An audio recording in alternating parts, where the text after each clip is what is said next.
We are live. Good morning, Fantasmagorium. The program that you are proud to present is Missions, Matches, and Masks. Macquarie returns! Tom Cruise is back as Ethan Hunt. Actually, almost everyone is back. While based on a television show, things are getting episodic. There are a few new faces, though. Superman himself with his double gun fist reload, Henry Cavill, Angela Bassett, and while not a new face, we get Bing Rames. Your mission, should you choose to accept it, is to discuss Mission Impossible Fallout.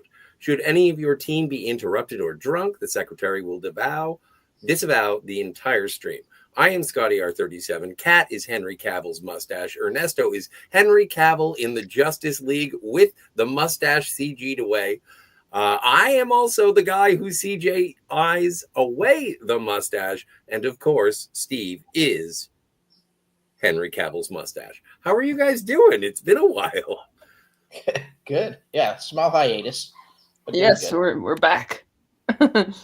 I feel like it's a good time to have taken a break, though, simply because the first four they feel like individual impossible missions.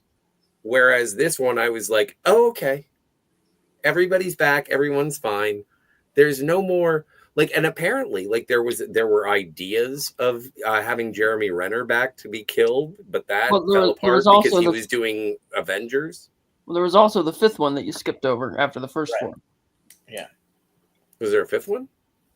Yeah, the Rogue Nation with Solomon Lane as the villain getting trapped in a glass box. Oh, right. The introduction of the Syndicate. Yes. No, and see, this is and I know that people have an affection for this film.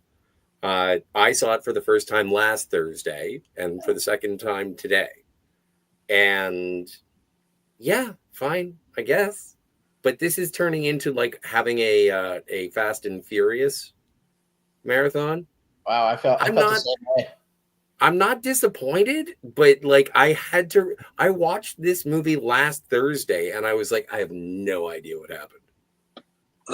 It's like today, you're like, oh, I got to talk about it. And I was like, oh, shit, there was a lot of stuff. Yeah, because you know what? It felt mundane to me. I like the action is the action. I'm not an action guy, so I'm the wrong audience for that.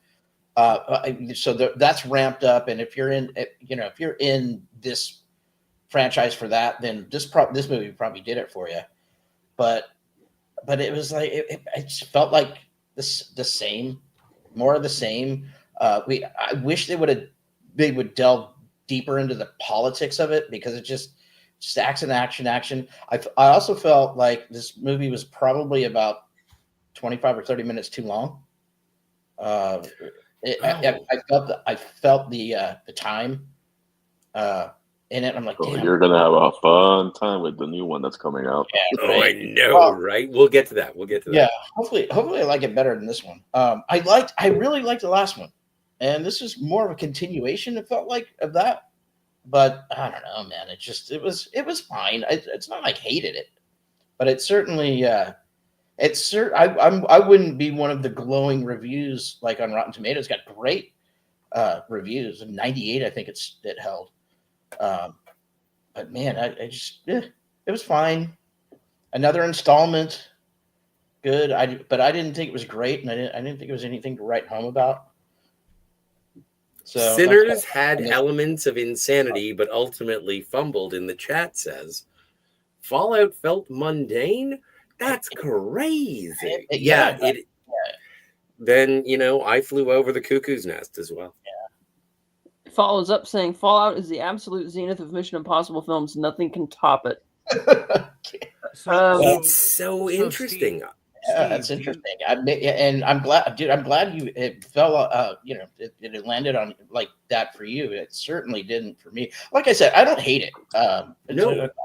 The only movie so far in this franchise that I hated was the second one. I think Cinema Gulp's trying to say something. His mic is really low.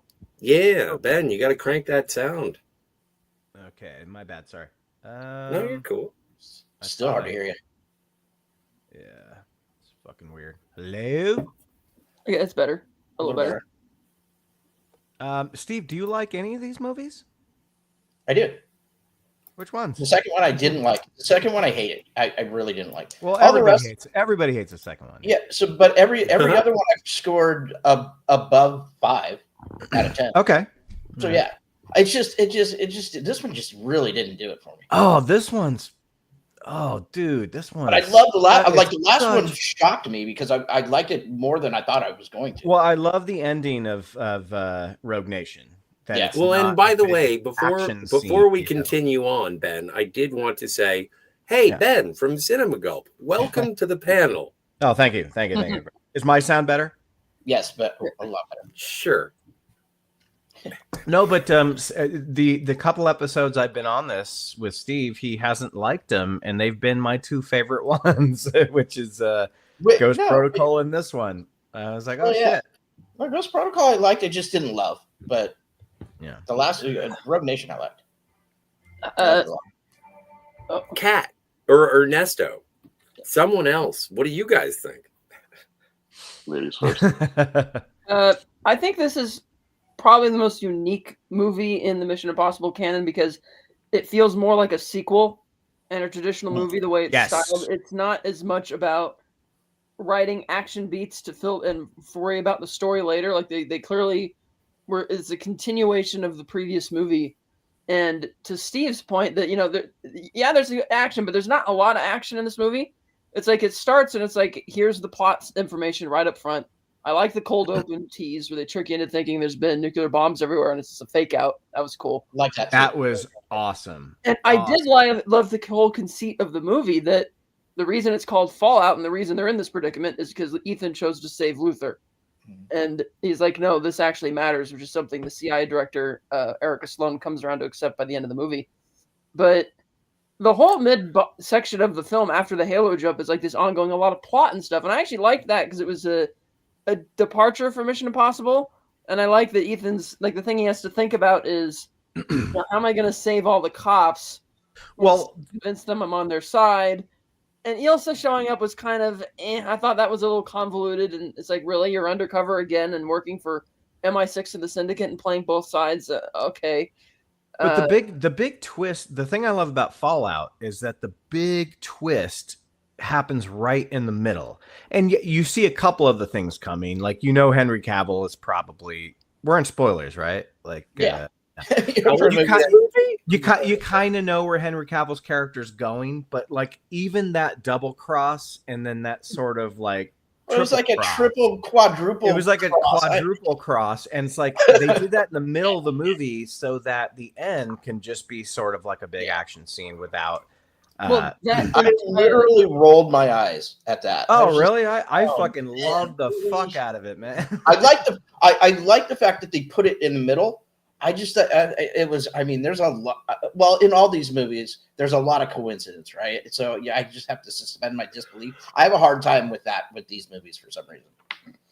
But as I'm going to finish, a lot of it was very plot heavy rather than action heavy. But I dug the plot. Now it's like, again, spycraft and trying to figure out how we're going to get out of this situation or whatever, rather than just constant action. And then they kind of make up for it with the finale having that banger helicopter chase, which. I'm like, how did they even shoot some of this stuff? It just looks insane. And I love that most of it was shot in camera, and even the stuff that they certainly didn't do for real, like ramming them into each other, still looked really real. Like you could tell whether they used miniatures or CG that if it's CG, they really rendered it for a long time and spent the money on that because it actually looked real and didn't take me out of the movie at all. I'm like, wow, this is really and didn't Tom Cruise actually fly the helicopters? Yeah, he did, and he was actually hanging from that fucking ball, and he also acted as one of the DPs wearing what would be a very expensive GoPro when the helicopter falls through the snow sort of cave thing, and that awesome shot of like a POV, like that was Tom Cruise. It's like, holy shit. What did you think of the movie, Ernesto? Well, I know on a general sense, it is the best of the bunch for everybody. It's the highest grossing of the franchise to date. I think the hype and the popularity of this movie is almost matched to the controversy behind this movie with Henry Cavill's mustache and Warner Brothers and imploding an entire franchise for DC, for the DC universe way back when. But to me, this movie has, in my opinion, the best marketing of the franchise, the best trailer of the franchise, making it Imagine Dragons mixed with the Mission Impossible theme, like the most epic of sound mixing I've ever seen for a trailer in this franchise ever. Totally agree with that. Yeah. I think the trailer is the most rewatched of the franchise just because of Henry Cavill putting up the guns like a boxer and starting going after the assassin that we later see in the movie. This movie was working.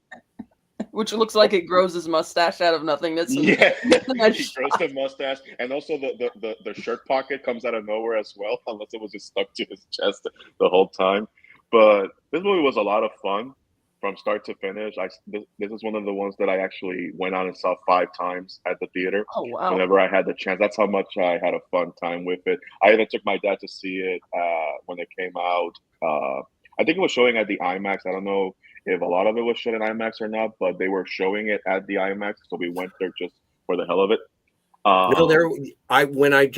Just to comment on that briefly, Ernesto. Yeah, no, there is on the Blu-ray. There is a differential between the aspect ratios. It does go to like IMAX, and then it goes back to yeah. And so I can see that you would have seen it in IMAX. Yeah, yeah, but it was a great time for me. It was a great time for my dad. It's like your dad's movie in a way. It's basically your dad's franchise, basically.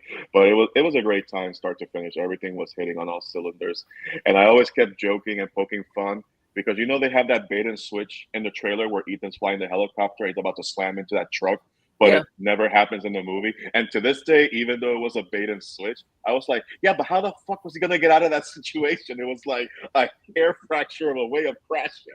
Yeah, that's called a trailer bait. I call that. Yeah, exactly. I mean, Avengers did it with Hulk running with everybody in Wakanda. The Twister trailer ending baits, where it's and then the Rogue One did it with Jennifer walking up to the TIE fighter, hovering right in front of her. Yeah, they should have all died. I kept waiting for that in the movie too. Yeah, pissed me off. I'm like, no, she was supposed to have a TIE fighter in front of her. We never see it in the movie because they reached out to that's the trailer bait. Yeah. Well, I again, I haven't been full tilt boogie, but like this does seem to sort of be getting into that serialized last time on Mission Impossible. You do have to know a bunch of the characters from before. And while it was rewarded previously with Luther, now everybody's just like everyone from the last one shows up in this one. Like what happened to Anthony Hopkins? There is a certain level of it's just like, oh, okay, we're going to have this. And it does. And also there has been an interesting parallel in terms of the release dates and, the general mechanics of Fast and the Furious, Mission Impossible. At this point, we've already gone through the Bourne. People had been clamoring for practical effects and stunts. And oddly enough, Tom Cruise was the guy who was going to do it. And while it had been ramping, this is really the one where, okay, yeah, not to the point where it's like, oh, he did a lot of stunts, but he actually broke himself. He did. Those unfamiliar with the story, in the long running scene, because it is a Mission Impossible movie, so Tom Cruise has to have a long running scene. Yeah, anyway, he's running over the rooftops, and he does a big jump. And while he lands the jump, apparently he just broke off his foot, and then. And that's in the movie. Like when he pulls himself up and starts hobbling towards the camera. And you can see his face. He's feeling the pain every step he takes. Absolutely. But doesn't it does add to the scene. Yeah. And that's like, these are things that I am appreciative of. However, you're talking about the plot. And I don't see it as it's like, an exposition, but also a callback. And it does turn into me sitting at a Universal Studios action extravaganza. Well, you're also talking about the scene that when I did my review with John when it first came out in 2018, I called it the Dark Knight scene because you have this huge shot. I mean, right after he breaks his ankle, and he keeps running, and then obviously they cut to a shot where he's running normally again. But it's a Hans Zimmer score, and it's pulse pounding, and it's amazing. And he's running. It's one of those like rare scenes in this franchise where he's running because he's completely outdone, and he knows it. And he's running up on rooftops, and you get this pulse pounding Zimmer score. And then they undercut it with that the jump out the window where he's like, I'm gonna jump out the window. I can't remember exactly what he says, but it's pretty funny. It's a little bit of levity, but well, dude, the one thing these movies do. I'm jumping out the window. Yeah, he's talking. Get your pulse racing. It just does. Yeah. Oh, that scene. That's just this high drone shot of him running and that Zimmer score. I was like, "Fuck, this is like a Dark Knight scene where it's just like." Can I just add to that? I mean, I know we kind of joke about his running in this franchise, but if you really look at them, each movie, each running scene has its own thematic narrative. Like he's running for a different reason in each one whenever it's like a long extended shot of him running. And this one, just like Ben said, it's like he's out of options. He's trying to get there. And then when we get to see the next one, he's running because he is running out of time, and you're feeling the desperation in the next one. So it started as a joke, and then all of a sudden they just made it into the narrative like the running is its own character. And I kind of appreciate that each one just feels very different. There's more emotion, there's more tension depending on why he's running and why we're tracking that running for so long. Yeah, same here. And part 3 really showcases that when he's trying to run from a bomb on that bridge, and then the bomb hits, and he hits that car, and that's awesome. Yeah, you're right, Ernesto. It's like every one of these movies, like, yeah, it's funny because he loves to run. Clearly, he's Tom Cruise. He loves running, but it always serves a purpose in these later films. Yeah. Well, I like that. That they did keep the broken. Well, when he breaks it, it keeps going, and even though they shut down production, they managed to reorganize it economically. That it didn't end up ballooning the budget, having to wait, which I was surprised by because that usually doesn't happen in these kinds of movies. It usually results in we're gonna lose money now as a result of this. But I love Henry Cavill in this.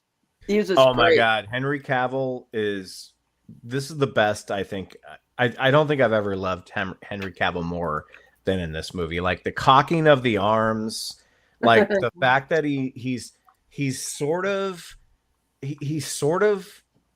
like an Ethan, but then he's not, and the fact that he needs to be saved during the high altitude jump, and it's like you kind of question, did he really need to, or was that part of the plan? I think he really did need to. Well, yeah, he's cocky. It's his, one of the. It's like the way they're telling you that he's going to be the bad guy.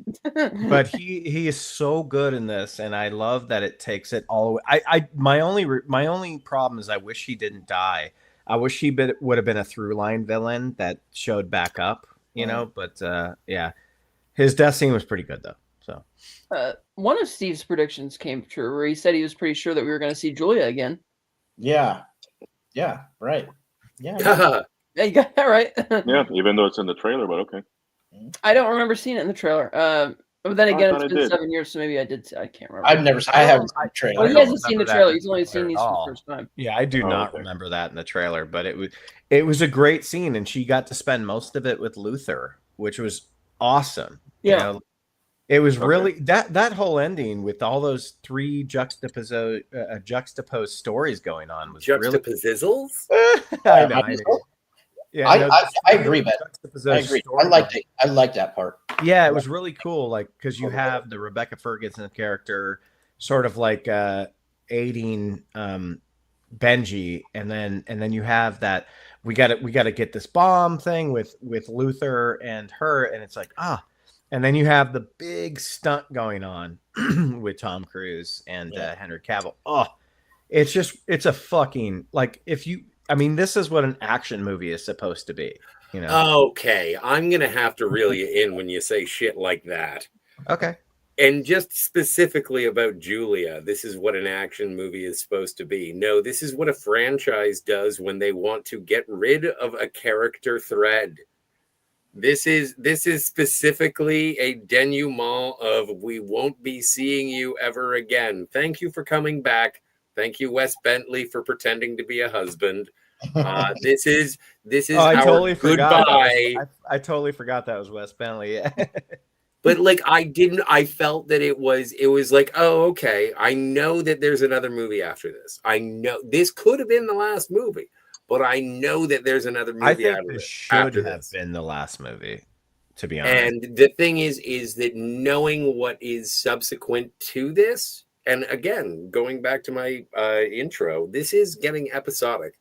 And I can see when they're changing seasons, the characters, like Kat, you said that it's like, oh, it's not until the later movies that we get who Ethan Hunt is. And it's like, yeah, no, you're right. Tom Cruise is trying to act in the first couple of movies. Now it's just Tom Cruise. I think that this is a spectacle and a cavalcade. I think it's set pieces beyond, but there isn't enough style. There isn't like, I love the score, but there isn't enough. Like, I kind of want some needle drops. The villain being, like an amalgamation of an. I think what you said about the first two movies is highly unfair. I said the opposite. I said he was being Tom Cruise in the first couple movies, and he didn't really become Ethan Hunt till the later movies. Yeah, right. and I'm saying the first two movies were more Ethan Hunt than this shit. Well, the first the very first movie doesn't feel like it's like Fast and the Furious. It feels nothing like the rest of the franchise. Right. You know, I think the first two. Well, the second one is just doves. It is. You know, that's all. Yeah, I'm not worried about the second one.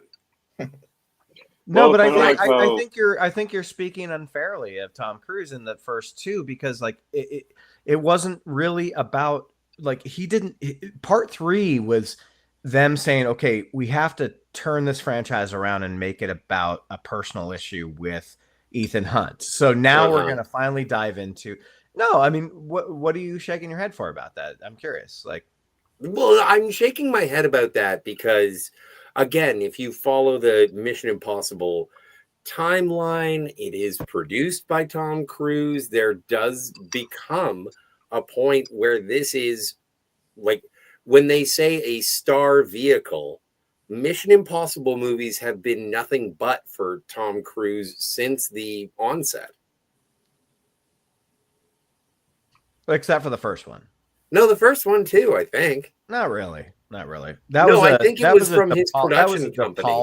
That was a De Palma movie. It was his film, but it was a Cruise Wagner. Yeah, but it didn't feel like a Cruise. It didn't feel like a Cruise movie. It could have been anybody in that role. Well, he paid for it. He was also trying to cut his teeth. The John Woo one is where, like, they're like, okay, we have to have Tom Cruise showing muscles and looking badass. You know? To your point of it being like this week on Mission Impossible, it's kind of like what we've been doing with the James Bond series.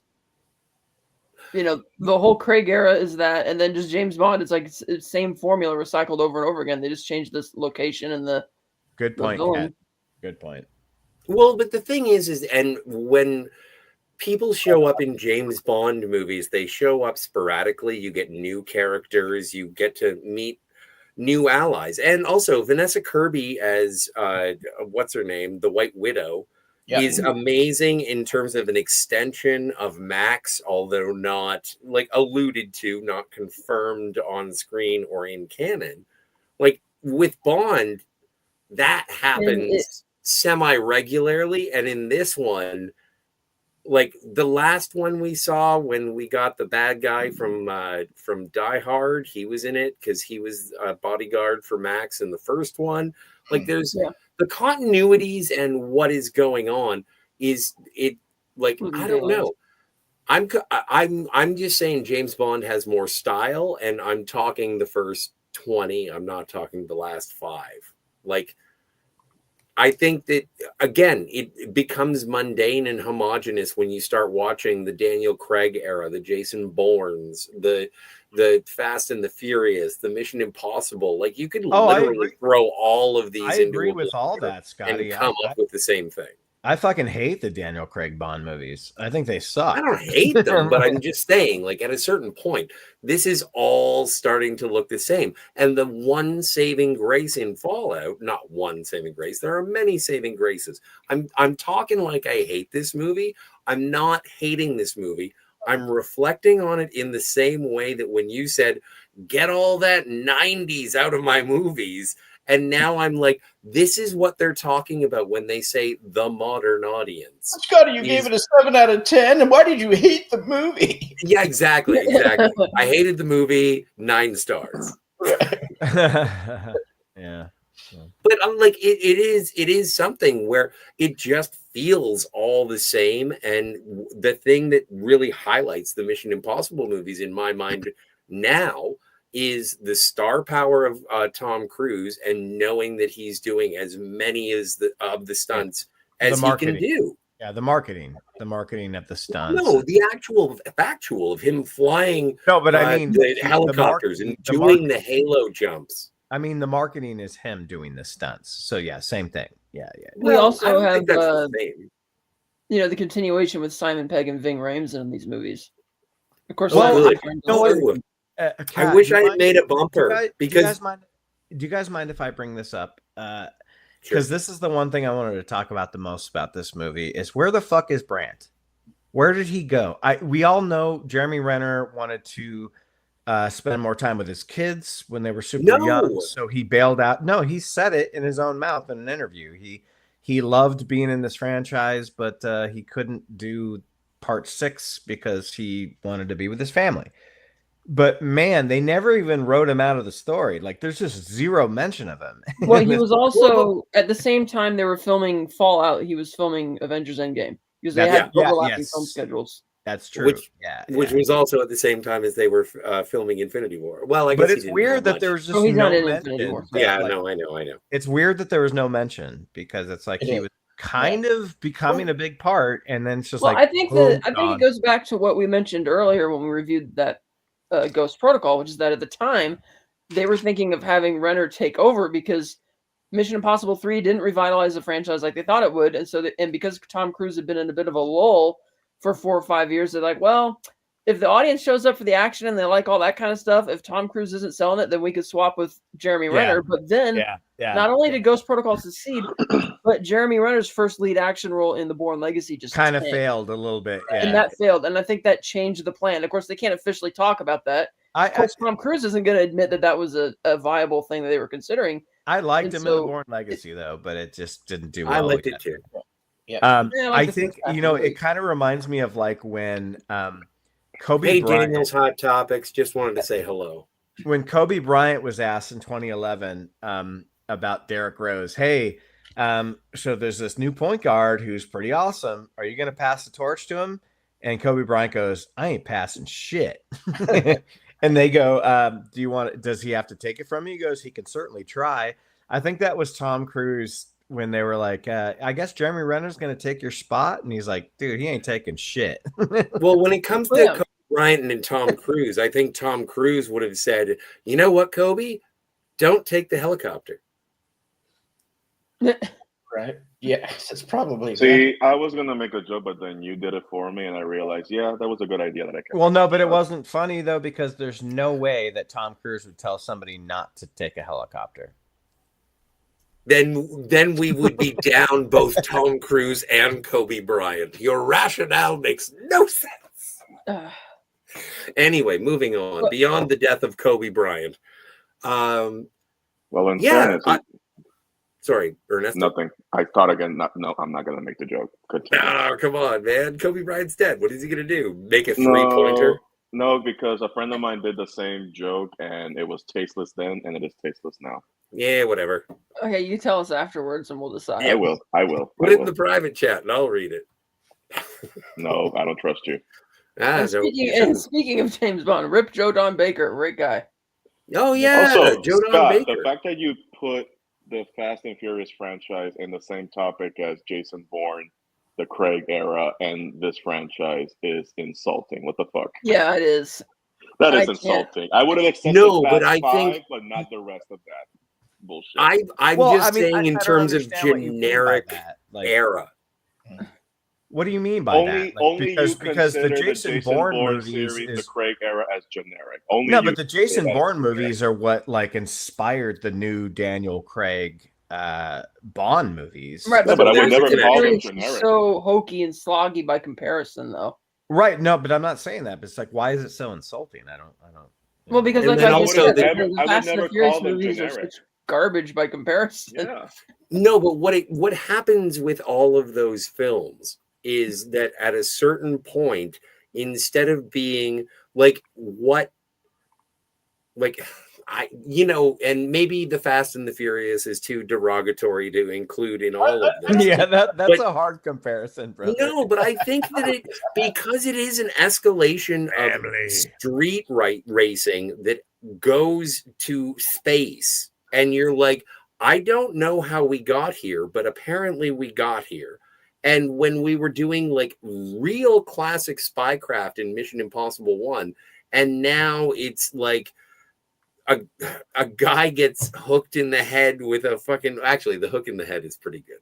Yeah. But like the way that it is just working in terms of spectacle. Well, But Kat is correct as well, is that the exposition and the plot and the A to B to C, it works. I'm just saying there are elements of all of these movies that are cross-pollinated throughout the like late double O's and into that's the fine. 2010s, the teens. And it's like you start to be like, oh yeah, I kind of seen this before, but this is done differently because it's Tom Cruise and it's for real. but which wait a is minute though. Great. You're forgetting that like you have a Dr. No, and then you have a Die Another Day, where someone is windsurfing on a gigantic wave in the Arctic. Like That Dr. took, No like, is very 20 small movies. scale.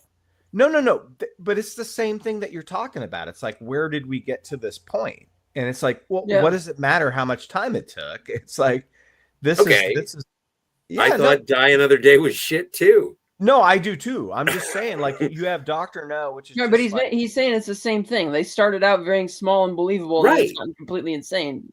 And as you can compare my review of Dr. No to Die Another Day, Die Another I'm Day just is saying, dude. inferior to where we started in telling these stories. All right. So that's my point. Thank you. Can we all agree that this is at least the best modern adaptation of the Odyssey? I thought it was but they telegraphed that. From yes. a very literal reference. I'm just like, you know what? In hindsight, yeah, Ethan has been on a long ass journey, and then at the end of that journey, there was a handsome Cyclops about to tear him apart. That's very interesting. Yeah, I never even thought of that. Yeah. Well, I mean, it does. It telegraphs it very, very clearly in the book. with the book. I mean, opening the mission book. Remember when Ethan was training people? Whatever He happened was to that? always training people. He was training Felicity. He's training them to be better versions of themselves. Remember, like, and that's what this movie is starting to remember feel like. when? It's like, remember when Alec Baldwin was on our side, and then we build him up, and it's like, okay, so now Alec Baldwin is dead, and now Angela Bassett is going to be back for the next movie. Yeah, but she's going to be the new secretary. I'm sorry, Scotty, but Alec Baldwin's scene in the middle of this movie was fucking great. It was good, good. if not convoluted beyond all get out. It wasn't that convoluted. It was easy to follow. So yeah, I don't think it's convoluted he at all. shows up and pretends that he's falling for John Lark's ruse, and then it turns out no, he's not falling for it because he and Ethan have already made the arrangement that they're going to trick him because they want to smoke him out. And this movie is the most that Benji masked up in the whole franchise. Yeah. yeah. Yeah, that's true. And every single one is as brilliant as the next one. I like how they Well, kept making that joke. They paid off that joke because in all the previous movies, he's complains that he doesn't get to have a mask. Well, Also, and I fun would fact, like this to is Willie say, Wizard's he highest fucking grossing owns franchise it movie. in this scene, man. He really stays true in this scene to not give himself up. Yeah. I wish we had a bumper. I don't know how the song would go. It would probably be something like Simon Pegg's hair plugs. And so I have been fascinated with watching the hairline of Simon Pegg throughout his career. I don't know who he thinks he's lying to. It's like when you see Steve Martin with dark hair, and it's like, shut up. I don't think Steve Martin's ever So done. whenever I see never seen Simon Steve Pegg Martin. and his wig, it's like, oh, remember when people would be like, I wonder if Shatner But I'm pretty wears a sure wig. Steve I've Martin never has seen- never changed his hair. Yeah. I've never seen Steve Martin with dark hair, and he's always No. looked the same age for 55 years. He's a vampire. Except for maybe like a joke in a movie or something. Oh, Leap of Faith with Liam Neeson. He was in a couple of he's Dead Men Don't Wear Plaid. He had dark hair in that. Yeah, he's done it from time to time. I know when I was first introduced to Steve, it was all white hair, but then when I looked at his portfolio, I started seeing a little bit of pepper on the salt. But yeah, I started with him salt. So that watching things are very Simon boring in Canada Pegg's for hair Scott to plugs. be obsessed with Simon Pegg's alleged hair plugs. Alleged? Fucking watch the tape. We got the receipts, man. It's on video. Yeah. Are we going to do a screen share? Are you going to? No, I can't. I don't have that capability. I've got too many hair plugs. My headphones won't come on. But yeah, no, that's anyway. Good for him. You know, as Robert Forster's character, Max Cherry in Jackie Brown says, started losing my hair, did something about it. I feel better. So whatever Simon Pegg can afford and he wants to do. Hell, fans of the channel know me as a person without teeth. That's such a great poll though from Max Cherry. I love that, Scott. Yeah. So yeah, no, I'm just saying when you're in the public eye, yeah, I'm gonna be like, I remember Simon Pegg when he was chubbier and he had less hair. Well, Benji's always been, I think 5. I think Rogue Nations were the one that he got the most sort of to do, where a lot of the central story was based on him. In this one, you get a lot of it too, but not until really the end. And I love that ending where he finally has to try to fight, and I love it that they don't fuck with you, they don't bullshit you. He still can't fight, so it takes Rebecca Ferguson's character to like kind of save him, but then he kind of comes through in his own way, but he doesn't know how to fight. And it's great that they don't try to turn him into something that he's not supposed to be, But and they always do that with Luther too. Like Luther is never part of the action. What were you gonna say, Ernesto? Yeah. No, that even though he might not know how to fight proficiently, he still will throw himself in harm's way. Yeah. No. So that's at least there's an admirable quality to him that he absolutely tries so hard that even when he gets kicked in the teeth, he's still going. Oh yeah, he's still doing his job, but he can't. He's not a fighter. That's not. They didn't make him a superhero. Yeah. And that's for Ving Rhames. Well, too many cheeseburgers. What can I say? Seriously, if you look at him between Mission Impossible 2 and Mission Impossible 3, there was a lot of cheeseburgers in between those two movies. Like, goddamn. Well, he was only in 3. He wasn't in 2. Yeah. He wasn't 2. No, he wasn't. Ving Rhames? Ving Rhames. Oh, I thought you were talking about Benji. Ving Rhames. Ving Rhames. Yeah, Ving Rhames. His legend grows. Oh no, Ving Rhames has been in all of them except for 4, which he technically And at the end, he's at the end. But he's not part of the main story. But yeah, he's been in all of them. I'm sorry, I thought you were talking about fucking Shaun of the Dead guy. He has. Yeah. Yeah, it's just that my joke was that you mentioned that Ving Rhames should be fighting on Simon, and I'm just like, well, he can't because too many cheeseburgers. Oh, It's a lot of Arby's see- sandwiches. See, Ernesto, Yeah. I thought you were talking about Simon Pegg. My bad. No, you're good. You're good. Yeah, he's pretty old now though, man.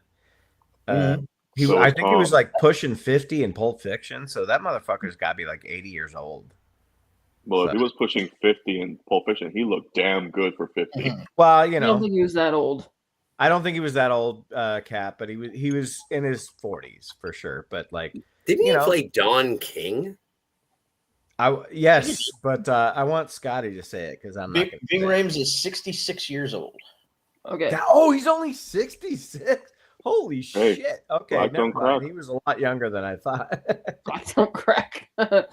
Yeah, Am I lying? Thank you, Scotty. Thank you. No, that was Ernesto who said that. That was Ernesto. I wouldn't say such an offensive thing, even though it's It's not complimentary. offensive. It's a matter of fact.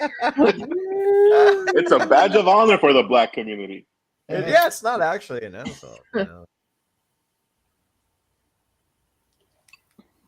Hmm. Delightful. But I do love Luther, and I hope they give him more to do in the last movie. But this is also the first time they've brought back a villain before, like with Solomon Lane being back. No, it's the second time. Yeah.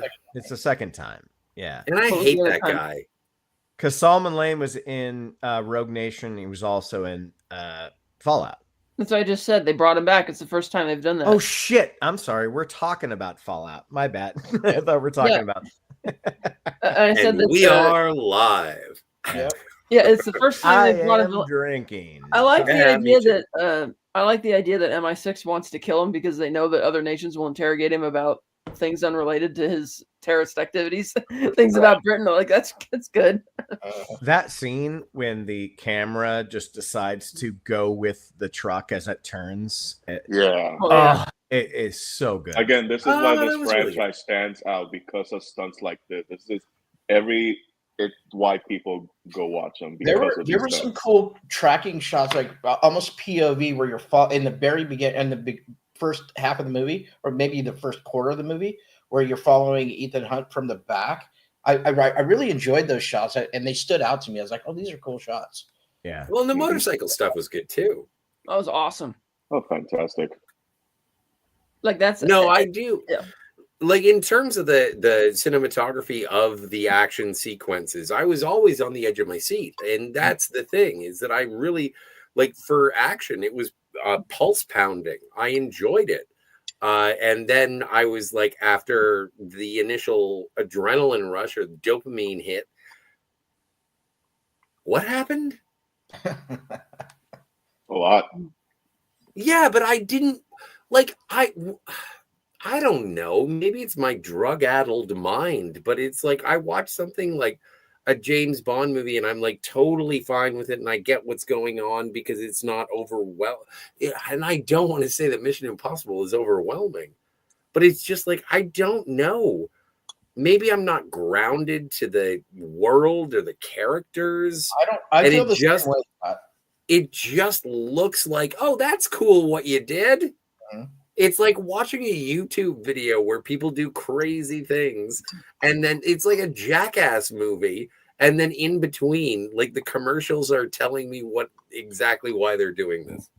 I would have if we weren't doing the series. I would have tapped out at this. Oh series. no, I needed to stay for Henry Cavill. I needed to stay for Henry Cavill. But I brought now, that and to now that. we're looking down the barrel of the last 6 hours, and I'm like, well, we've come this far. Henry Cavill's good in this movie, but I like him way better in The Man from U.N.C.L.E. I love Yeah, him. totally. I really. I like him. still feel that it was basically his highlight reel for. I mean, I know we all recently saw the audition tape for Casino Royale, but having not seen that for audition James tape, his work in Man from U.N.C.L.E. was the audition tape for being James Bond.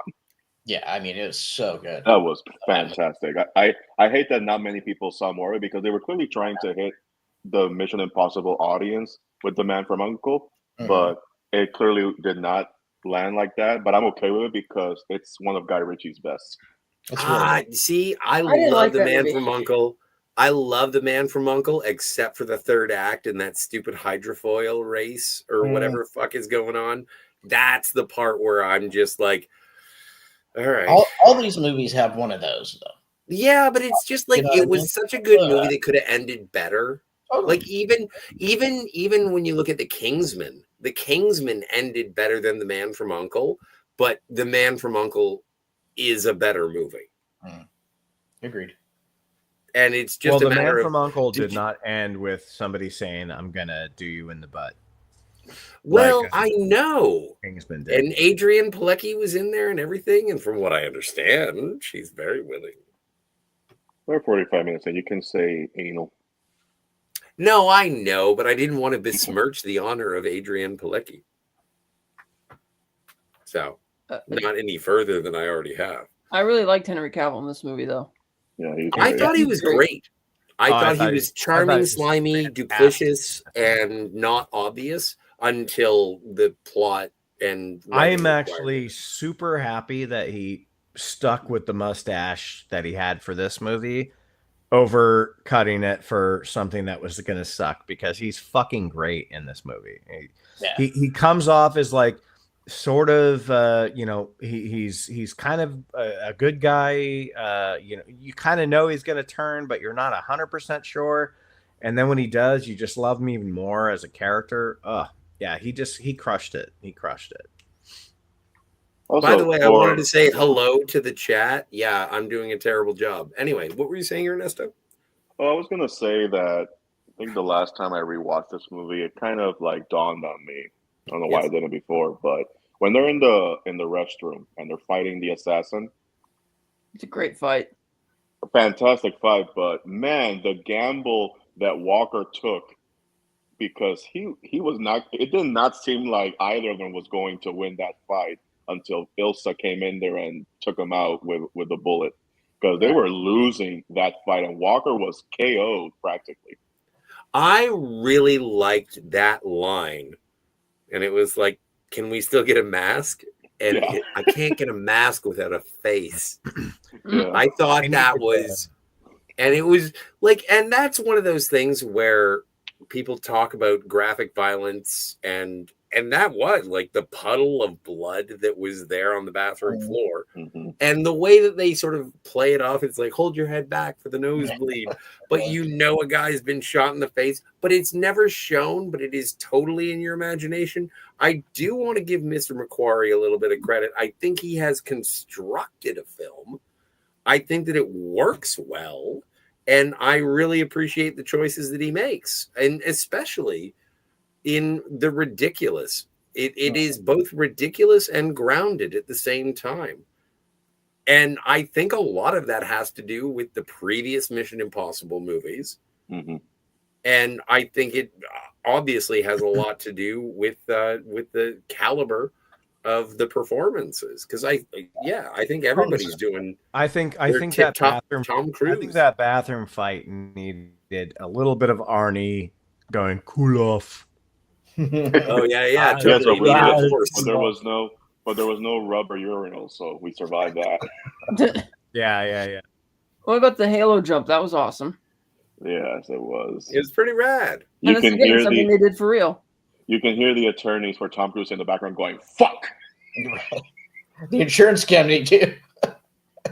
But that's something that when you're watching the movie, unless you are like invested into finding out more, and I'm not saying because we had to all get together for one viewer, which is me, to talk about Mission Impossible Fallout, but like I'm a guy who, when I go see a movie and if I'm really enthusiastic about it, I'll go and I'll check out the IMDb trivia and I'll see, oh, I recognize that person. What movie were they in? But like, if you're just watching the movie with the Halo jump, it looks good. It's edited well. It is exciting. I want to say visceral, but I think that's I think it's in an inappropriate word right now. like I just think that it is cinematic and engaging, and it makes your heart pound watching it, and it works. It is visual artistry that engages in emotion and physiology in a way that is astounding. And then you're like, and then I don't know, I think they landed on a museum with a glass roof. I don't know what happened after that. What do you mean you don't know what happened after that? Well, I'm not. They got in, I guess. Well, What was the word that you couldn't say?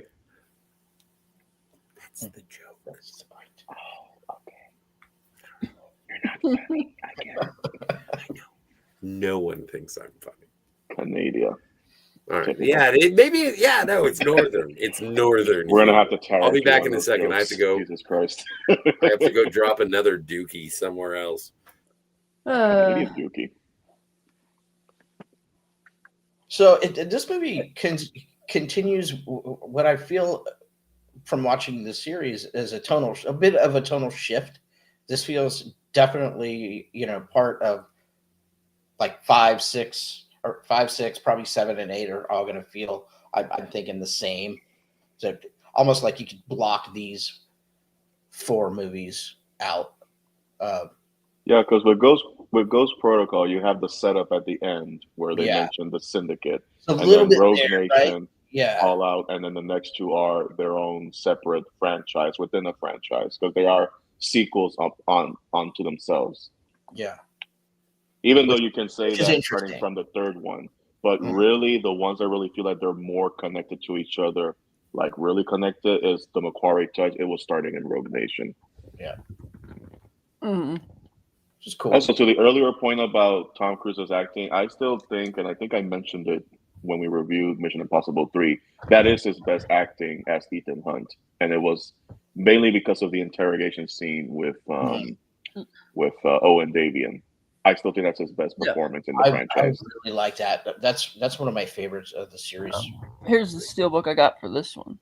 Nice. Hanging out the back of the helicopter. That's pretty cool. Nice. 4K. And then I forgot to show this one last week. Rogue Nation.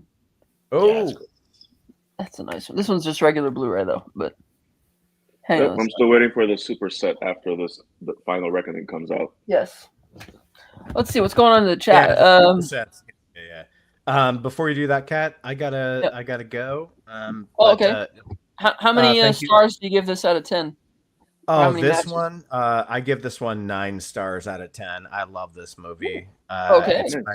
This one and Ghost Protocol are my favorites by far. I think this movie is excellent. I think it's smart. I think it's sexy, funny. Like I said, I love the juxtaposed ending with all the different things going on. And Henry Cavill, one of the best villains of the Mission Impossible franchise. So, yeah, I love it.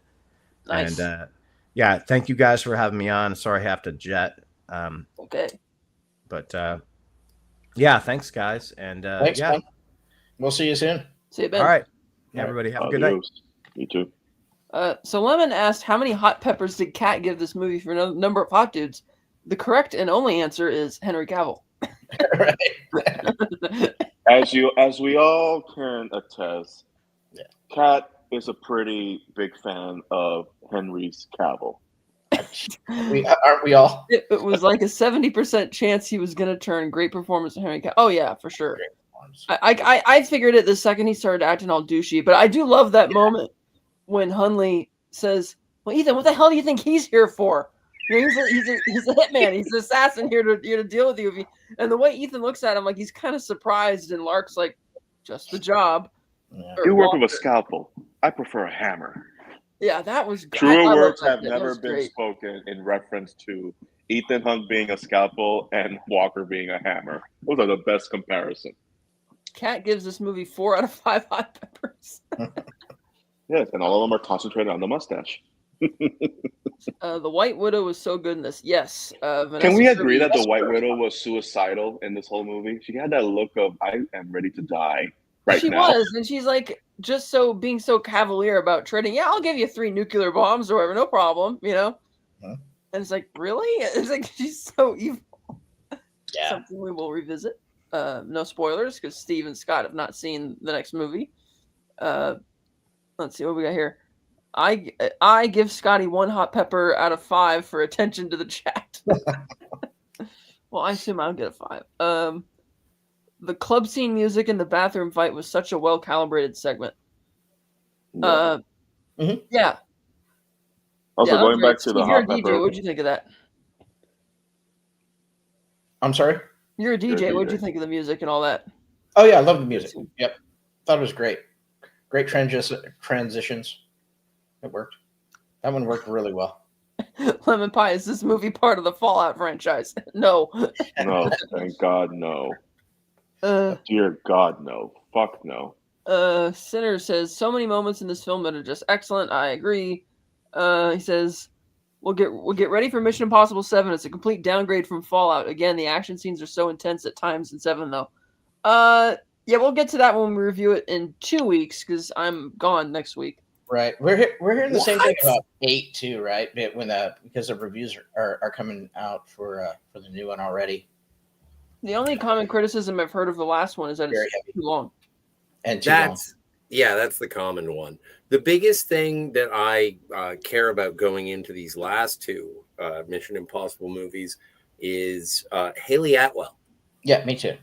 That's what's She's holding great. me on. I'm pretty sure we're done with Julia. Yeah. And Angela know that- Bassett now is in charge, and we're going to get Ron Swanson in the 3rd one. I don't know anything about Dead Reckoning, and I know the promotional pump for Final Reckoning, but I really don't know anything about these 2 movies. It's going to be a 6-hour epic. But when it comes to Mission Impossible Fallout, as you mentioned, Ernesto, this is widely regarded as being the best, right? In general terms, yes. Like everyone loves this. Everyone. Yes. Well, it's a critically acclaimed because it's the Rotten Tomato score, anyways. Critic score was 98. Audience score, I believe, was 80. I'm sorry, 98 for critics and 88 for audience. Okay, so kind of like Kat's review of Godfather. I'm sorry.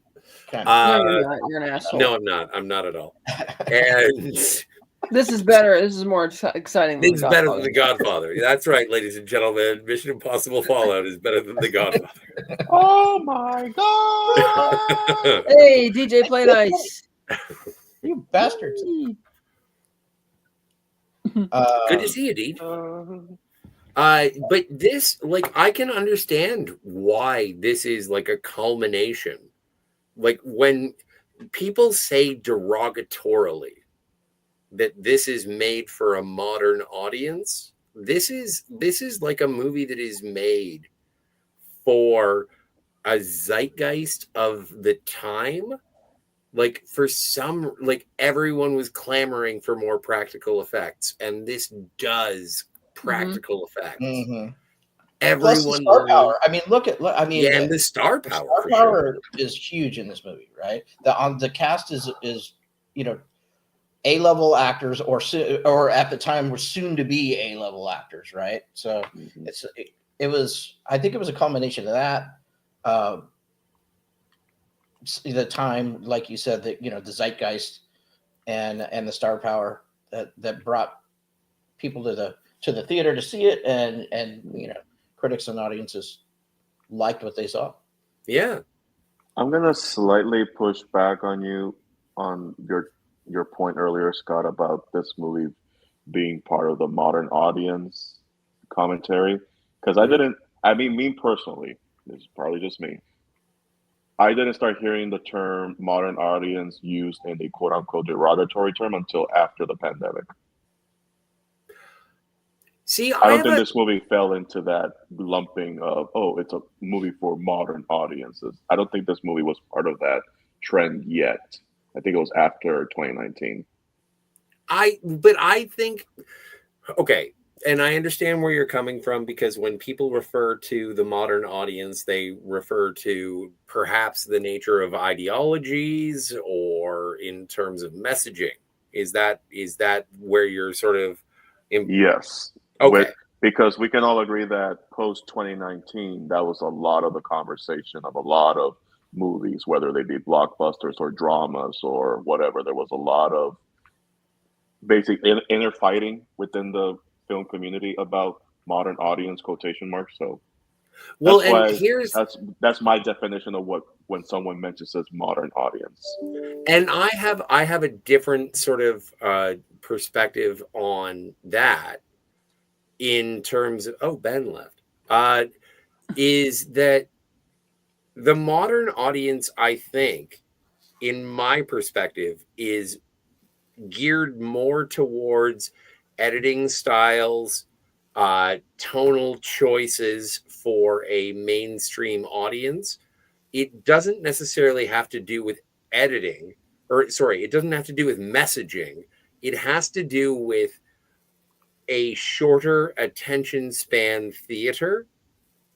And it's like, do something amazing for 5 minutes and you can do something boring for 7. And if you do something amazing for 10 more minutes, then you can do something sort of yippee, talky. That's what, like, when people say the modern audience and they refer to messaging, I don't agree, because I think that modern audience also has to do with the way that audiences consume media today in terms of snappy bites. It has to be quick cuts. And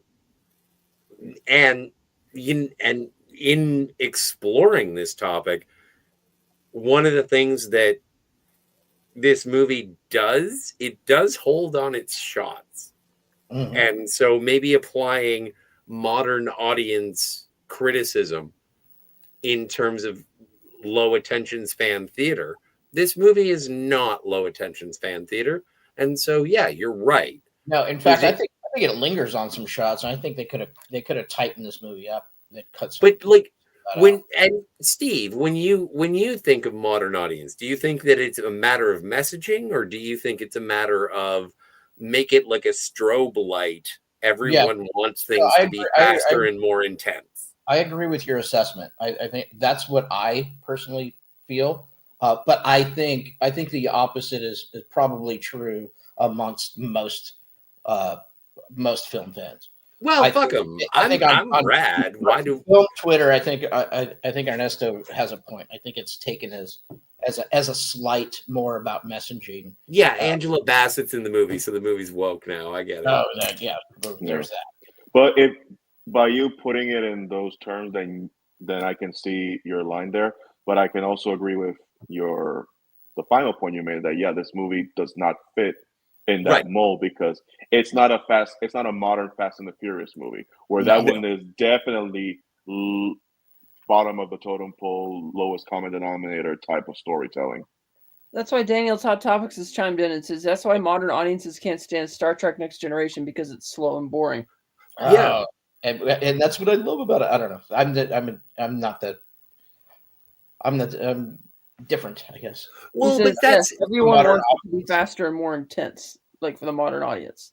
Yeah, but that's also a thing that was criticized at the time when, like, the MTV generation, like Michael Bay was accused of being part of the modern audience, and the modern audience had nothing to do with, we want TNA, and it was like, well, yes, thank you, we appreciate that, but it was the way that it was all cut, and it was made like a little too quick. Like, people, you can watch Turner Classic Movies any night of the week, and they'll tell you about what is different about classic movies as opposed to modern movies, and rightly so.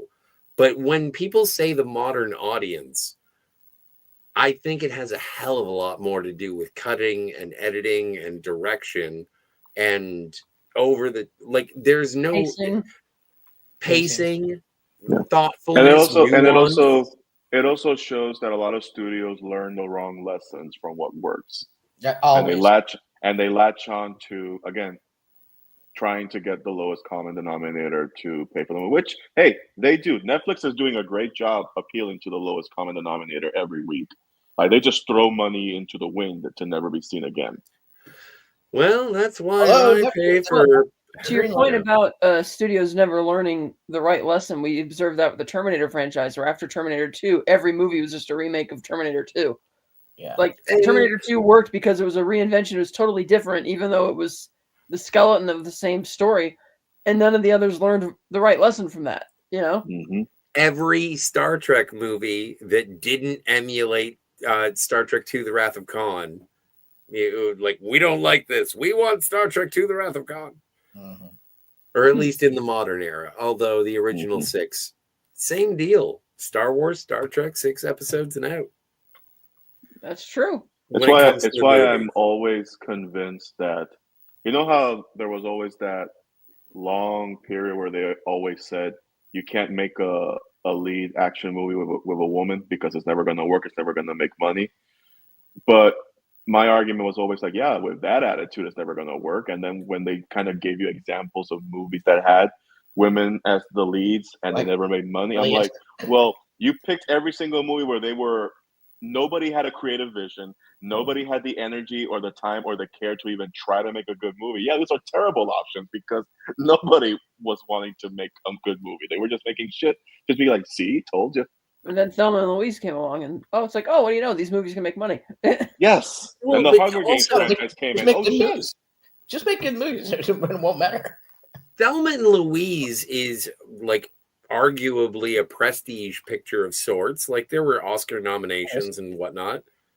But the point there is that they actually gave a shit about what they were making. They didn't just slap a woman on it and then made a movie. They actually worked on it. But that's also like, I love Tank Girl. I love Barbed Wire. It's funny that you mentioned that in terms of it just needs to make a good movie and it'll work. Because here's a new movie that just came out this year, Black Bag. Yeah, great movie. A great movie. It cost $50 million, only made $39 million. And Steven Soderbergh was promoting the digital release a month later, and he was very despondent. And he says, this is the type of movie I made my career on in the 90s. And he's like, if we can't get people in over 30 to turn out and see something like this, which does what the modern audience wants, it's a shorter movie, only an hour and a half long. It's got some really great A-listers in it, really slick, fast-paced, keeps you on your toes. If we can't get people to turn out for that, then what are we doing? Where are we? It wasn't it wasn't the product that failed. That it was the marketing that failed that movie. Yeah, it could be an argument for poor marketing, but it can also be the argument for people being very picky with how they spend their money. I thought the trailer made it pretty clear that he's been told there's a rat and it might be his wife. That was pretty clear in the trailers. Yeah, but you can sell that movie, you can sell that trailer to you and I, Kat, but you can't sell that to my nieces or nephews. Yeah, well, how old are they? They're 7. They're teenagers. All right. You can't sell that to them. But he was Soderbergh was specifically talking about people like in our age range, like 30 and over, trying to get them to turn to Yes, I agree. But you and I are the outliers there because we will go see them regardless, but we're not that choosy.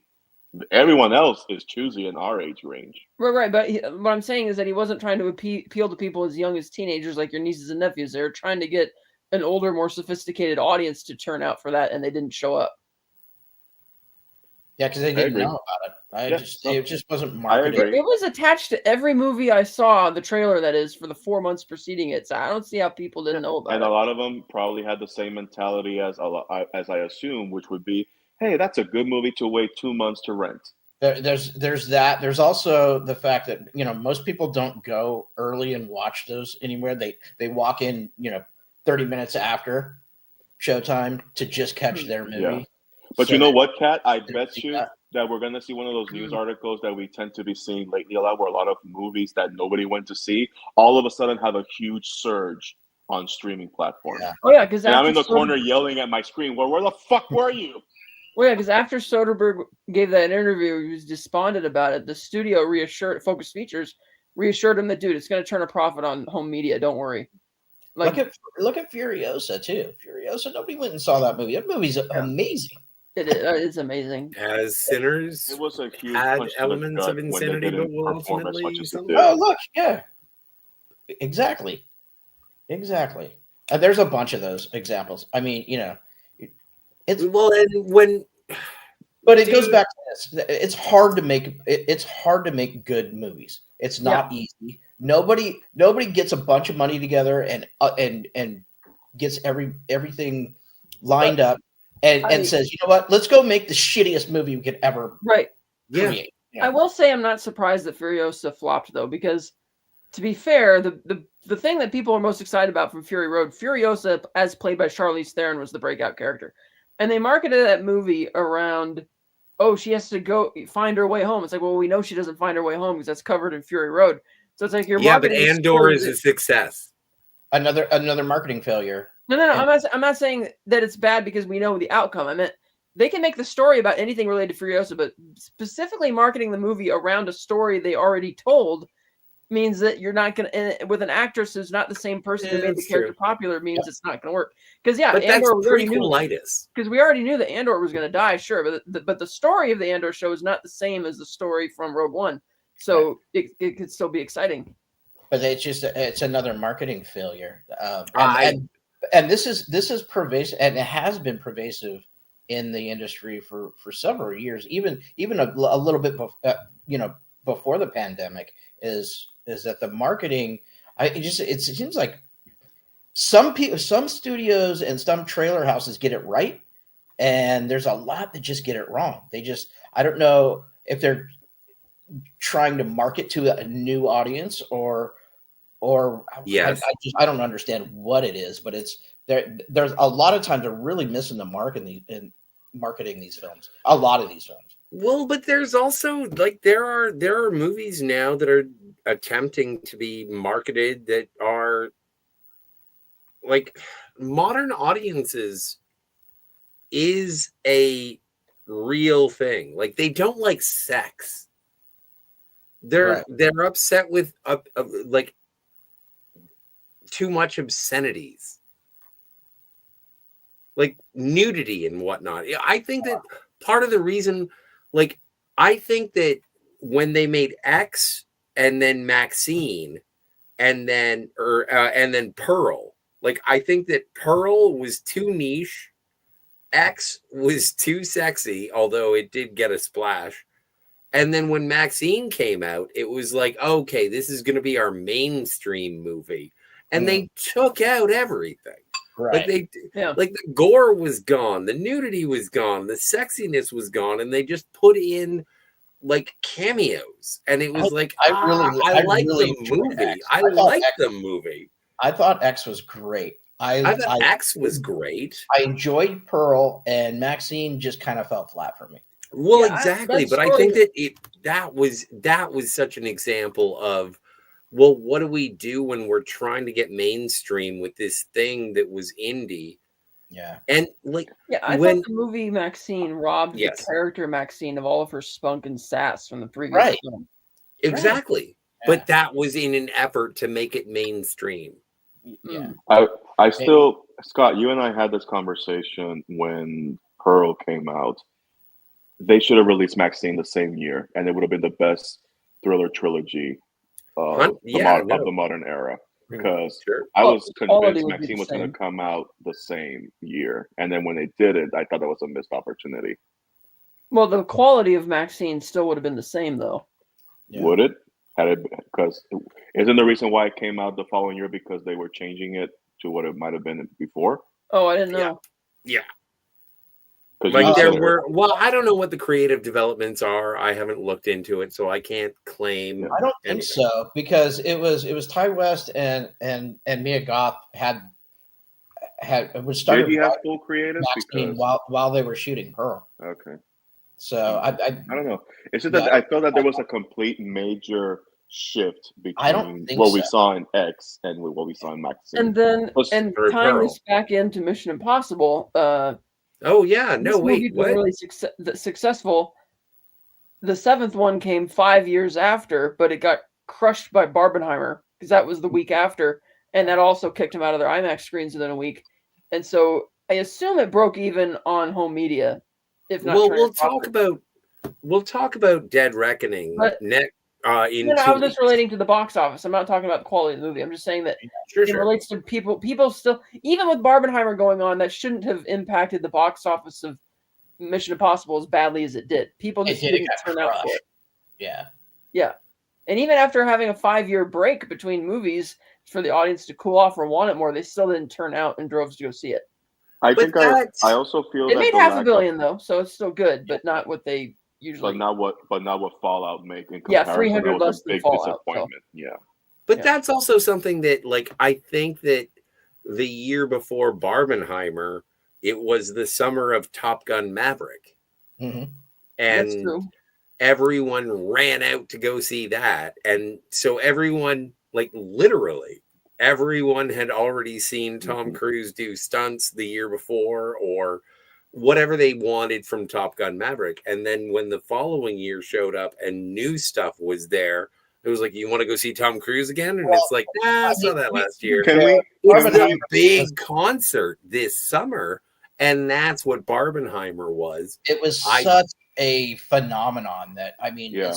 it I just. think this is one of those lightning in a bottle phenomenons where you could pretty much just chalk it up to, you know what? I think the audience picked where they wanted to spend the bulk of their time at the theaters, and it was Barbenheimer. Yeah. Even if Mission Impossible Dead Reckoning had a week of a break in between those two, it was like there was a floodgate, and it was Barbenheimer. And I'm curious. I know we're going to talk about Dead Reckoning the next 2 weeks, but I'm curious as to if there's going to be a Barbenheimer due with Lilo and Stitch and the final. Yeah, because Reckoning. Lilo and Stitch is going to dominate that weekend. Yeah, it's I'm on gonna find- track to make. Lilo and Stitch is on track to make 120 million domestic, and Mission Impossible's on track to make around 80 domestic. Which is still good. yeah, that's kind of almost in a way similar to Barbenheimer. You had the plus 100 that was larger audience, and then you have the more sophisticated audience, I guess you could say. 80 million seems right on track, if not maybe a little high. Yeah. Mhm. And if it maintains a drop off, then we're going to have a healthy competition in the next few weeks. Well, they're also factoring in, Steve, the fact it's Memorial Day weekend, so people have Monday off. Right. Mhm.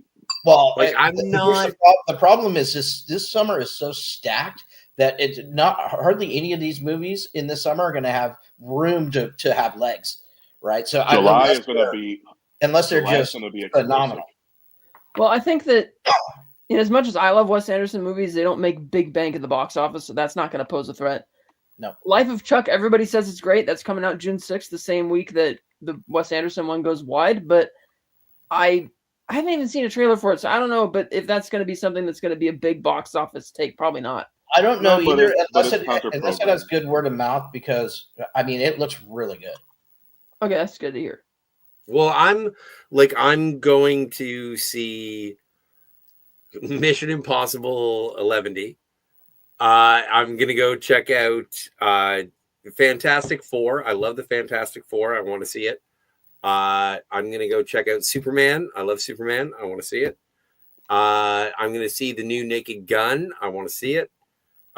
You know what is the new Passion of the Resurrection of the Jesus of the Christ with the Mel Gibson? Is that when's that? That's coming out though? Is that coming out this year? I thought it was coming out this year. That looks interesting. I want to hear about the Rapture. And I know. Stop it, Jesus. Mel people. Gibson's Passion of the Christ sequel. Yeah. This Passion year? of the Christ Part 2. I don't This think year. it's this year. Crucify this. Could be. This year. Motherfucker. Chris Tucker. Oh, okay. So, fuck you guys then. No. It's a real thing. It's a real thing. But this year, you're convinced it's coming out this year. That's We what I never- heard. I'm not convinced. I was And out of told. left field release, no, that's not happening. I'm this going to year. go check it. It's going to be in Aramaic. I can't wait. I love it. So no, but I'm looking forward to these movies, and everything else just ends up being like a home release. Like that's like the truly creative ones that aren't following a line of intellectual property. Sorry, Bible, but your intellectual property, and it's like these are things that they find their way to me, and if it doesn't happen immediately, I don't feel bad unless someone says you have to see this in a movie theater. Well, you're just kind Like of proving my that's when point I'll from go earlier. sit down. Or if it's something that I've found on my own, and I'm like, oh, I got to see that. I got to see that on the big screen. Mm-hmm. But yeah, no, Well, that's another thing that hit on the head in terms of what modern audiences want. Because of how expensive it is to go to the movies and how expensive everything is right now, they're not going to turn out unless it's something that looks like it demands to be seen on a big screen or something that's going to be worthy of a lot of water cooler talk. Do you have any idea how disappointed all of the prostitutes I hire look when I say meet me at the movie theater and they're like, well, I guess I'm going to make $200. I get to sit next Scott, to this jag-off in a movie theater while Let's he just hope sits the there manager and of the theater isn't watching our show right now, at the Scott. Minecraft movie. You know what? You know, Scott, no joke, but the moment you said that you paid a prostitute, the right side of my AirPod decided to go boop, boop, boop, boop, and shuts down on me. Oh, much like my prostitute. It just There's a bunch of committed movies I'm seppuku looking listening forward to you right now. Hey, Trip. It's good to see you, DVB. Weapons is one I'm looking forward to. Oh, yeah. Did you ever see Warfare? I haven't seen Warfare yet. Excellent. Oh, you should have seen that in the theater. The sound design is great. Yeah. See? I have a. It's hard for me to watch those type of movies, so I can just dinner home. Anything post Vietnam War. I just don't like watching war movies when I can't smoke. Okay. What's going on in the chat, Scotty? We got DVB. Trip is here. I like some talk. All right, fine. Trip says the Passion of the Christ sequel sounds like it might be cool, though. I'm intrigued. Like, considering the first one was the most violent film ever made, that did nothing to inspire people, then maybe the sequel could be better because it won't be as violent. Well, but it's such a something. Because I have it. I have a DVD of it. I haven't seen it. And it seems like the most visceral, corporeal, of the flesh representation of Jesus. It's really good. And then to make the resurrection something that is so ethereal and so abstract. I'm curious what Mel Gibson will do with that. Say what you will about the guy, but he's kind of an artist. Great director. Except for so I'm curious as to see what he will do. Everybody has a bad day in the office. Or two. I did see Passion in theaters, though. I remember seeing that in theaters. Yeah, Passion. And I found it ironic that a bunch of super older religious people who shun horror movies and think that's horrible, I shouldn't watch that. We're in there watching Passion of the Christ. You know the dumbest thing that came out when the Passion Christ came out?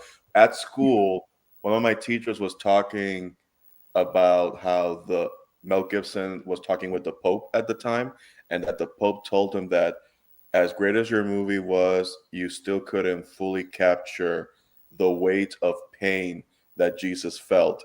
And I heard that in my head. I'm thinking, what the fuck would you know that? Yeah. As far as I'm concerned, that is the most painful torture I've ever seen at that time in the depiction of the Passion of the Christ. And as a Christian, I can't wait to see it. I want to see my Savior just absolutely destroyed. That's funny.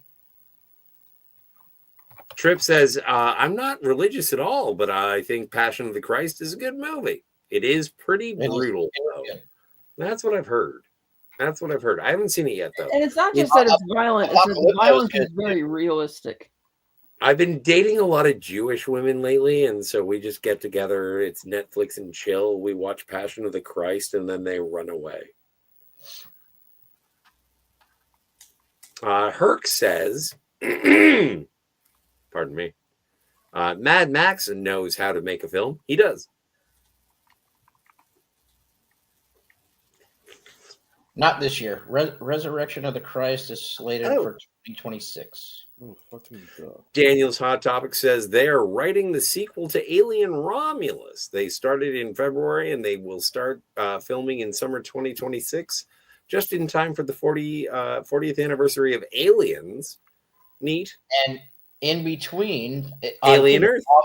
August 12th, if I'm not mistaken, Alien Earth on Yes.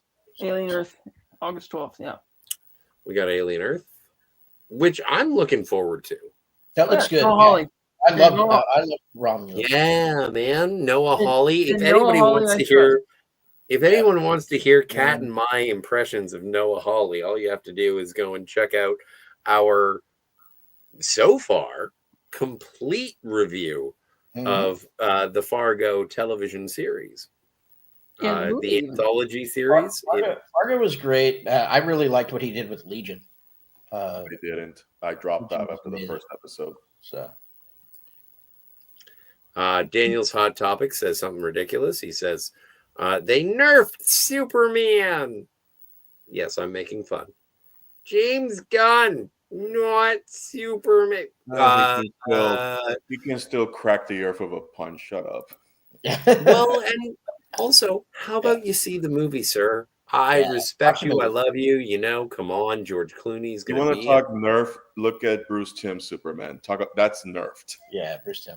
You got to beat up Superman from time to time. Don't be a pussy. Like that I did man question- was I love the Bruce Timm series. Don't get me wrong, but when we're going to talk about nerf, that is the most I've ever seen Superman trip over getting electrocuted ever.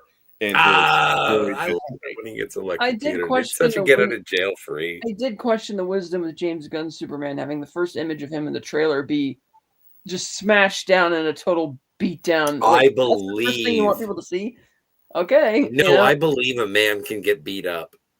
Oh, no, it's fine. I mean, why do you want that to be your first image that people see of Superman? Because the Because first you're- thing that because you're a everyone goatee. says, the first thing that everyone says about Superman is that he's too powerful and nothing can ever happen to him. And the first thing James Gunn or whoever is in the trailer department, or I don't know how it works, they said, make him look like he can get hurt so that people care about him right off the hop. And also, speaking of modern audiences, this is exactly what modern audiences love: victimhood. So if Superman can be beat up, they can be beat up, and they'll go to the theater in droves.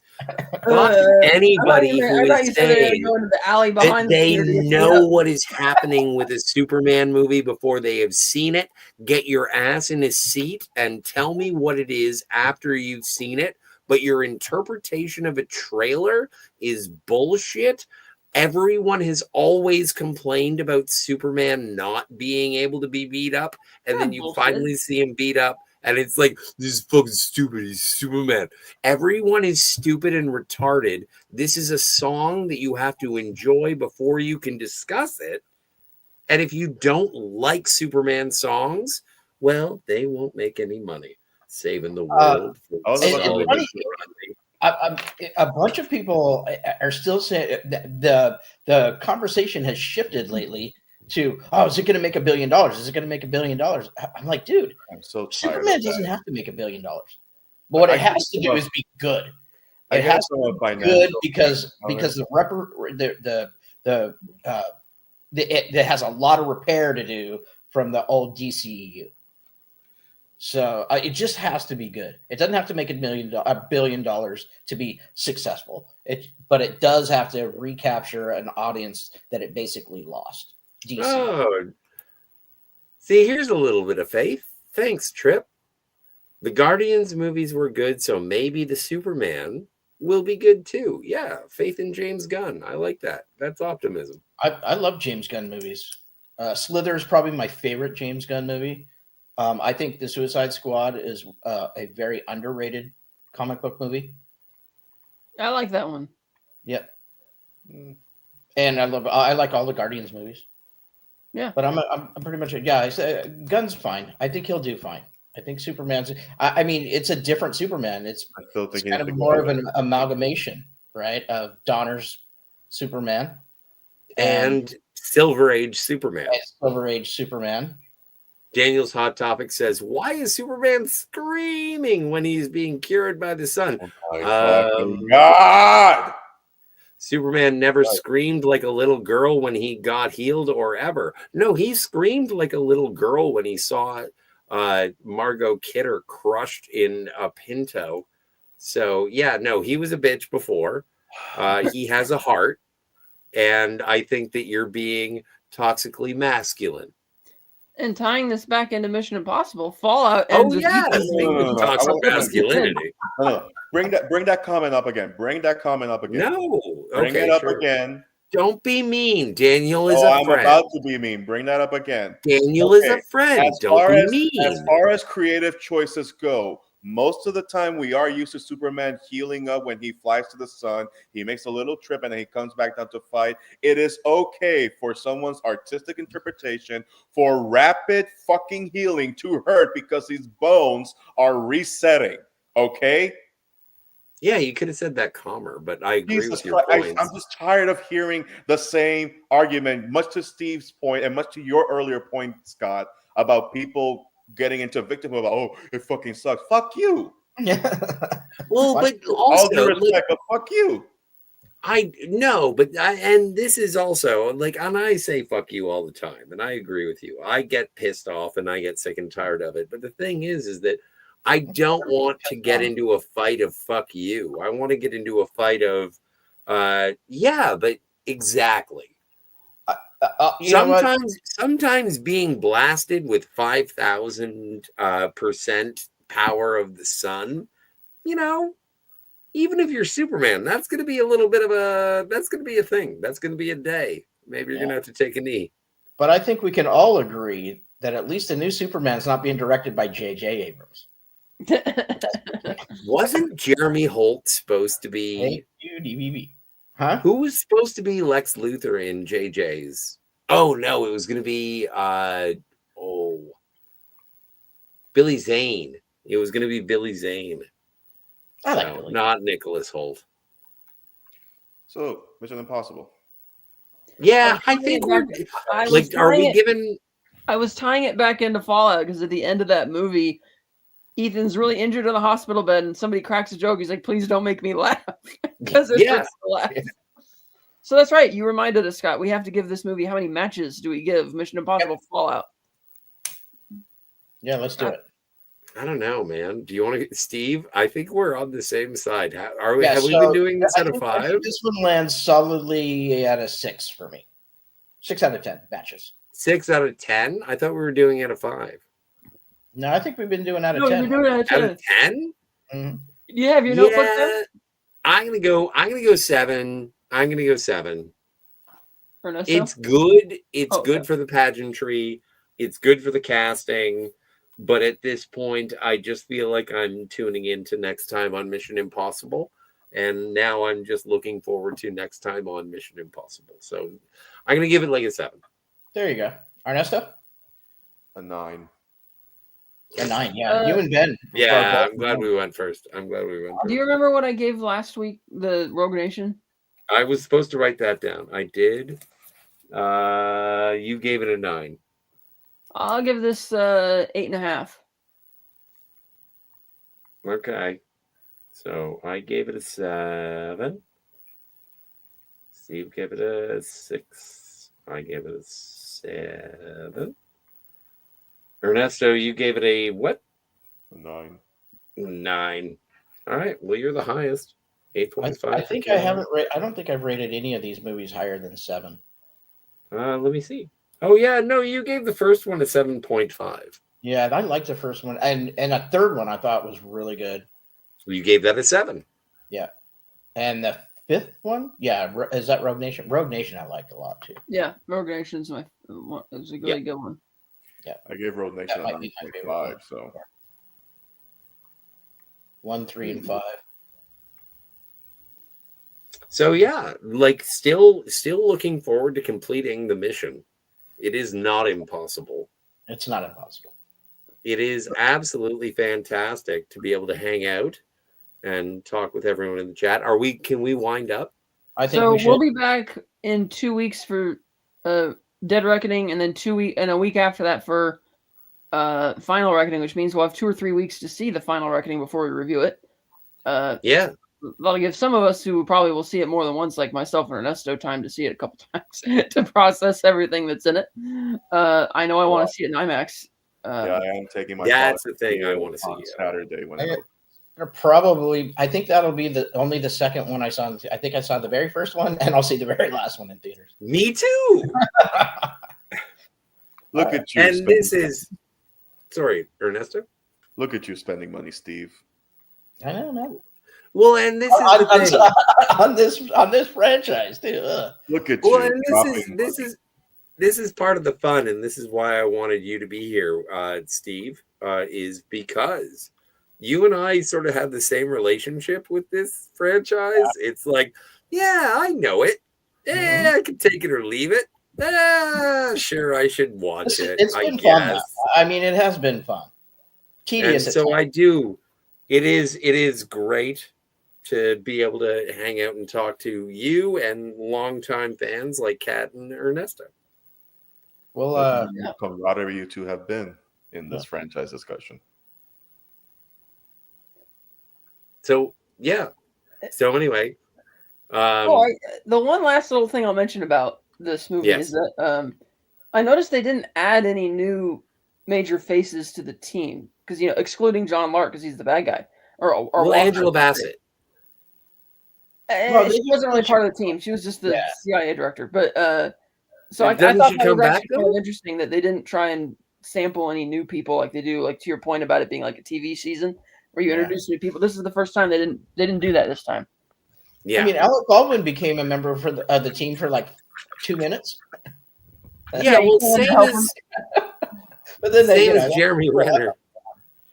He had to go shoot somebody on set. So I think it's more about prominence. I think it's more about prominent character than side character. Yeah. Well, and let's not forget, Emilio Estevez was killed in the first fucking 20 minutes of the first movie, and so I just miss that kind of danger. Where it was like, oh, I recognize that person. Oh no, they're dead. Like, I wish they had a little bit more of that. And they even did that. They carried that. I think one of the best things about Mission Impossible 2 is just that Anthony Hopkins shows up and then he's gone. And it's like, oh, okay, that was kind of surprising. You're never going to get over that, are you? I love, whoever. Why is that one of the best things about it, Scott? Why? It's because I recognized him and the camera work was steady. So he enunciated things, and I enjoy enunciation. All right, shall we call it? Well, this you got to press the button though. 4, 3, 2, 1.